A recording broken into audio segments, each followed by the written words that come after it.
विद्यार्थियों, मैं doctor Lokendra Kumar, assistant professor Hindi, Shri Govind Guru राजकीय महाविद्यालय बांसवाड़ा, अपने यूट्यूब चैनल अंतर्गत आपका एक बार फिर से हार्दिक स्वागत करता हूँ। प्रिय विद्यार्थियों, इससे पूर्व के अध्याय में हमने ध्वनि परिवर्तन के कुछ कारण देखे थे, जिनमें हमने आंतरिक कारण के साथ में कुछ बाह्य कारण भी देखे थे। उसका शेष भाग आज मैं आपके समक्ष लेकर उपस्थित हूँ। ध्वनि परिवर्तन का चौथा कारण है सादृश्य। कई बार क्या होता है कि एक ध्वनि होती है, वह अपनी जैसी दूसरी ध्वनि के कारण परिवर्तित हो जाती है। प्रायः वर्णमाला और गिनती में आपने ऐसा देखा होगा। जैसे 35 को 37 कह दिया जाता है।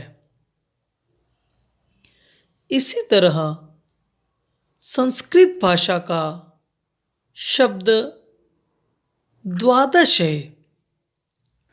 अब उसकी साम्यता के कारण संस्कृत का एकदश शब्द एकादश बन गया।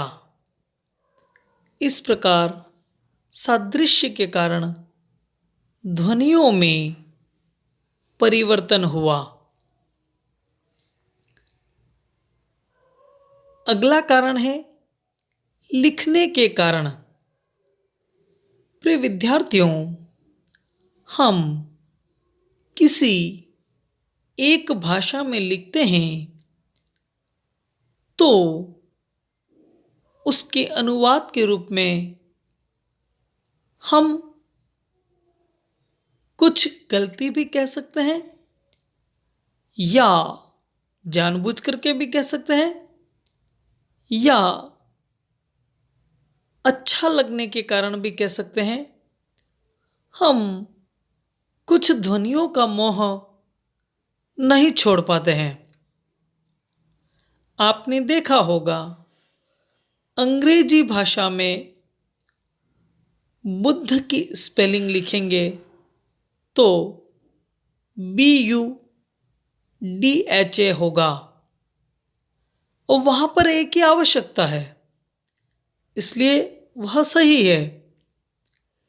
लेकिन उसका हिंदी रूपांतरण बुद्धा हो गया, जबकि यहाँ अंतिम स्वर आ की कोई आवश्यकता नहीं थी। इसी तरह गुप्त GUPTA, अब हम उसे गुप्ता कह देते हैं। मौर्य को हम मौर्या कह देते हैं। कारण चाहे जो भी हो, लेकिन ध्वनि में परिवर्तन देखा जा सकता है।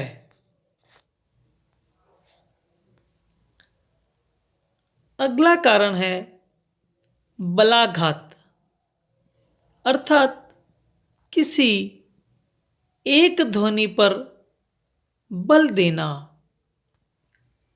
हिंदी भाषा के अंतर्गत हम बात करें तो कई बार हम किसी एक ध्वनि पर बल देते हैं।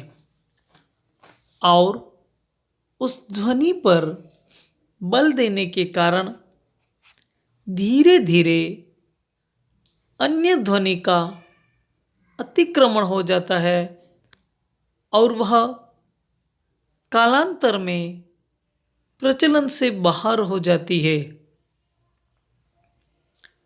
जैसे अभ्यंतर शब्द में महाप्राण भ पर अधिक बल पड़ा, जिससे धीरे धीरे अभ्यंतर भीतर हो गया। इसी तरह आपने पंजाबी लोगों को बोलते हुए देखा होगा। उनके बोलने के लहजे में भी हम ध्वनि परिवर्तन देखते हैं। जैसे उनको बारीक कहना है तो वो कहेंगे ब्रीक, उनको बाजार कहना तो वो कहेंगे बाजार, उनका आलोचना कहना तो वो आलोचना ऐसा कहेंगे। यह बलाघात का प्रभाव है। अगला कारण है अज्ञान। प्रिय विद्यार्थियों, हम देखते हैं कि अज्ञान के कारण अशुद्ध उच्चारण होता है और धीरे धीरे वो ध्वनियाँ उसी रूप में प्रयुक्त होने लगती हैं। विशेष करके क्षेत्र विशेष में तो वही रूप प्रचलित हो जाता है। जैसे इंजीनियर शब्द को इंजीनियर बोल दिया, एक्सप्रेस एक्सप्रेस को एक्सप्रेस कह दिया, मोबाइल मोबाइल को मोबाइल बोल दिया। वैसा हम देखते हैं तो तकनीकी माध्यमों में हम देखते हैं बहुत ज़्यादा इस प्रकार की शब्दावली प्रचलित हो गई है, क्योंकि आज आम से लेकर के खास इंसान का दिन भर तकनीकी से वास्ता पड़ता है, तो वे अज्ञान के कारण ऐसे शब्दों का प्रयोग करते हैं जो उन्हें सहज सुगम लगे।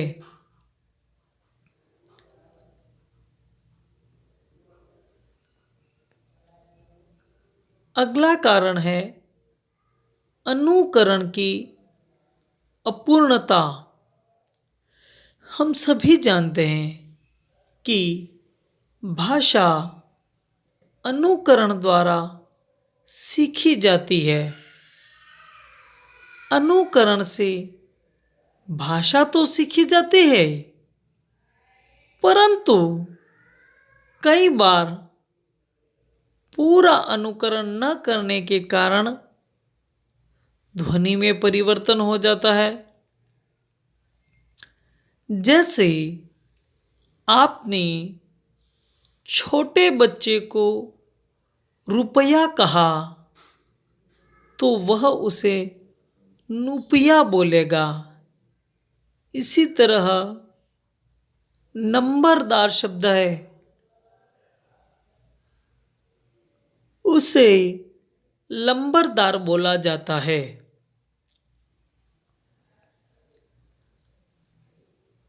नौवां कारण है भावुकता। भावुकता मनुष्य हृदय की निशानी है। मनुष्य भावुक होता है और भावुक होने के कारण अपने घर पे छोटे बच्चों के नाम या पालतू जानवरों के नाम अधिकांशतः भावुकता में बोले जाते हैं। जैसे दुलारी शब्द है, उसे प्रेम और स्नेह के लिए दुल्लो कहा गया। मुन्ना शब्द है, उसे मुन्नू कहा गया।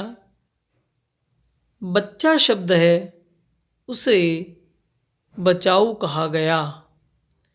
इस प्रकार भावुकता के कारण भी ध्वनि में परिवर्तन हुआ।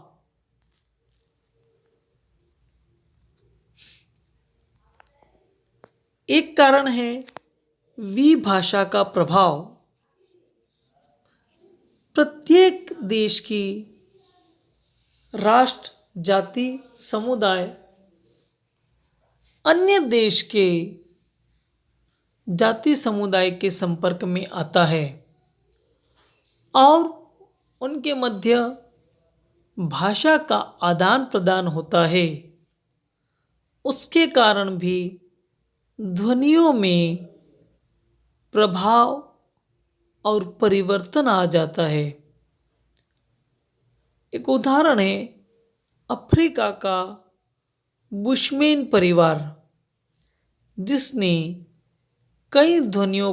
विश्व की कई ध्वनियों को प्रभावित किया। एक कारण जो सर्वमान्य या सर्व स्वीकृत नहीं है, किंतु डॉक्टर भोलानाथ तिवारी ने भाषा विज्ञान में बताया है कि ट वर्ग हिंदी का नहीं है। यद्यपि उन्होंने भी स्वीकार किया कि यह सर्व स्वीकृत मत नहीं है। तो ट वर्ग हिंदी का मूलतः वर्ग नहीं है, वह द्रविड़ भाषाओं के प्रभाव से हिंदी में आया है। अंतिम कारण है सहजीकरण। मनुष्य की प्रवृत्ति होती है कि वह सहज करे। भाषा में भी वह इस प्रकार के प्रयोग करता है। दूसरी भाषाओं के शब्दों को जानबूझकर परिवर्तित कर दिया जाता है और उसके द्वारा धीरे धीरे ध्वनि में परिवर्तन हो जाता है। जैसे अंग्रेजी का मूल शब्द है एकेडमी। आज एकेडमी से वह शब्द अकादमी बन गया। टेक्निक शब्द अब तकनीक बन गया। ट्रेजेडी के लिए हिंदी शब्द त्रासदी बन गया और कॉमेडी के लिए कामदी शब्द प्रयुक्त होने लगा। इस प्रकार हम देखते हैं कि विविध कारणों से ध्वनियों में परिवर्तन हो जाता है और ध्वनियों में आए इस परिवर्तन के कारण धीरे धीरे भाषा में भी परिवर्तन होने लगता है और जो समाज स्वीकृत रूप होता है वह सबके सामने आता है और युग विशेष की वह भाषा बन जाती है। इस प्रकार प्रिय विद्यार्थियों, हम देखते हैं तो ध्वनि परिवर्तन के प्रमुख कारण हमारे सामने आते हैं। इस प्रकार आज का यह प्रकरण यहाँ पर पूर्ण होता है। मुझे आशा ही नहीं, विश्वास है कि आज का यह प्रकरण आपके लिए बहुत उपयोगी साबित होगा।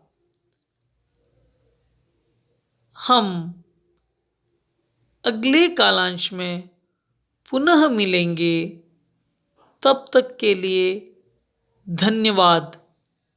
यदि आपको वीडियो पसंद आया हो तो इसे लाइक कीजिए, अपने सहपाठियों के मध्य, मित्रों के मध्य शेयर कीजिए और मेरे इस यूट्यूब चैनल को सब्सक्राइब कीजिए। धन्यवाद।